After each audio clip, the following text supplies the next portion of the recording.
கரூரில் பெய்த கனமழை காரணமாக கல்யாண பசுபதீஸ்வரர் கோவிலில் மழைநீர் புகுந்திருக்கும் நிலையில் மழைநீரில் பக்தர்கள் சுவாமி தரிசனம் செய்து வருகின்றனர். கூடுதல் தகவலை நிகராம் செய்தியாளர் கார்த்திகேயன், தற்போது நீரை வெளியேற்ற ஏதாவது முயற்சி மேற்கொள்ளப்பட்டிருக்காங்க? நிலைமை எப்படி இருக்கு?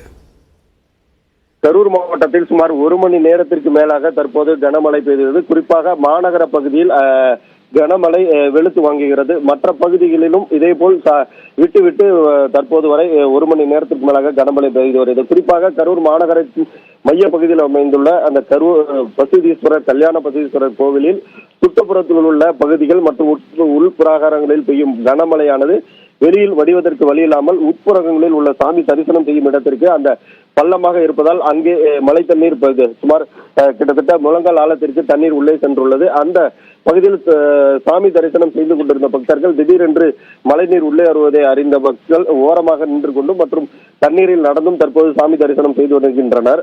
இதேபோல் மாவட்டத்தின் பல்வேறு பகுதிகளில் தற்போது வரை 1 மணி நேரத்திற்கு மேலாக கனமழை பெய்து வருகிறது. குறிப்பாக மாயனூர், லாலாப்பேட்டை, புனவாசிப்பட்டி, மகிழிப்பட்டி, ஐயர்மலை உள்ளிட்ட சுற்று வட்டார பகுதியில் சுமார் 1 மணி நேரத்திற்கு மேலாக தற்போது விட்டுவிட்டு கனமழை பெய்து வருகிறது. மாநகர பகுதியில் சுமார் 1 மணி நேரமாக மழை பெய்து வருவதால் மழைநீருடன் சாக்கடை கால்வாய் சாக்கடையில் கலந்து அந்த கருப்பாக அந்த தண்ணீர் ஓடுவதால் அந்த பகுதியில் நடந்து செல்பவர்கள், இருசக்கரத்தில் வாகனம் செல்பவர்கள் சிரமப்பட்டு வருகின்றனர்.